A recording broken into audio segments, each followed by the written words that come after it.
Hi there, I'm Anya from Peony and Time, and I am so excited to be partnering with Blueprint to bring you this really fun project. So for the project that I'm going to show you today, I made a throw pillow with a 16-inch pillow insert and 13 cast-on stitches.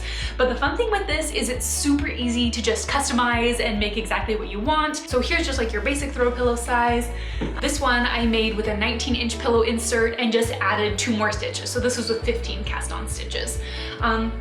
So just kind of follow your heart and have a lot of fun. Okay, enough with the talking, let's start knitting. All right, to begin, we're gonna measure out a 7.5 foot long yarn tail.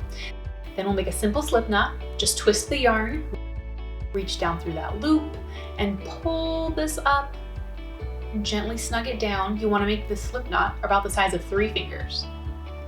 So you can just put 3 fingers in there and just kind of gently snug it down until it comfortably fits around your fingers. Then we'll just repeat the process, twist the tail yarn, then reach through that loop, pull up the live yarn, the yarn going to your yarn ball, then gently snug it down so it fits comfortably around 3 fingers.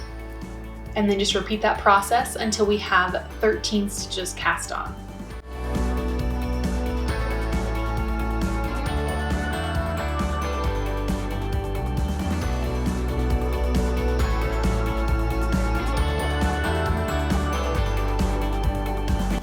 So we'll make sure the stitches aren't twisted. And then the last stitch that we cast on is going to have a tendency to want to fall out until we get our first row knitted. So I like to take the tail and just tuck it up through there to hold it in place, keep it safe until we've knitted our first row. All right, nice untwisted stitches. We're going to reach through that stitch, grab the live yarn, and then just gently pull it through. And then we're going to make it comfortably the size of 3 fingers. Then we'll repeat the process. Reach through that stitch, gently pull it through with your fingers, and then we'll snug it down so it just comfortably again fits around 3 fingers.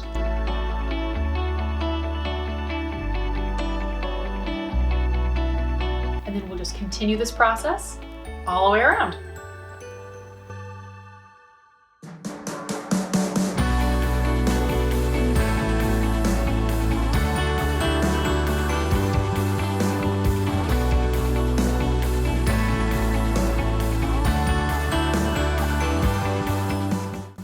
All right, now we're back to that final stitch. We'll just pull the tail out and then knit that just like we have been knitting the other stitches. And now that's nice and secure and we are good to go. One note here about the tension, aka the size of the stitch that you're making.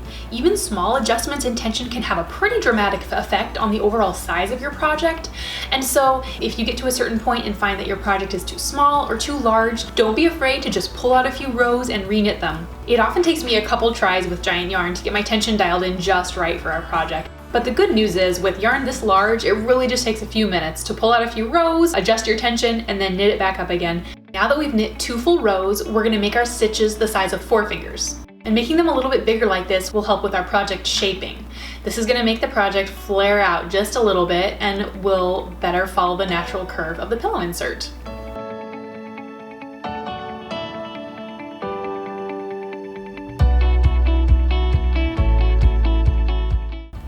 Once we've knit 8 rows total, we're gonna flip this project upside down. We're gonna take the tail and weave it back and forth through every other loop.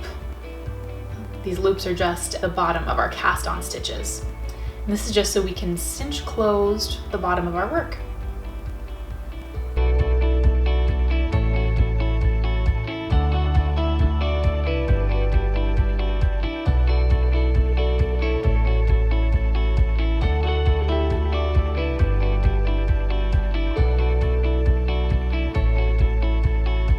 Now we're going to move back down to having our stitches be the size of 3 fingers.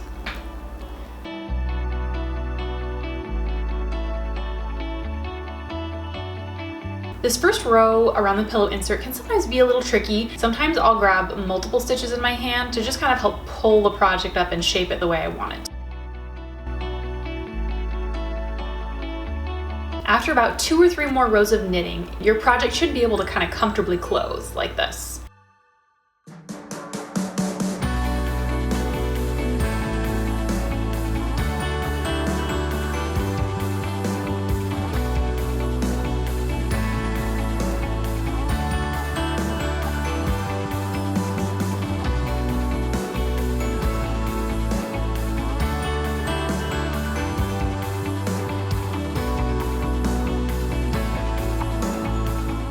Final step here, grab some sturdy yarn, a similar color to your project, and just weave it through those final stitches. This is gonna let you cinch your project to a much tighter close without the risk of ripping your giant yarn.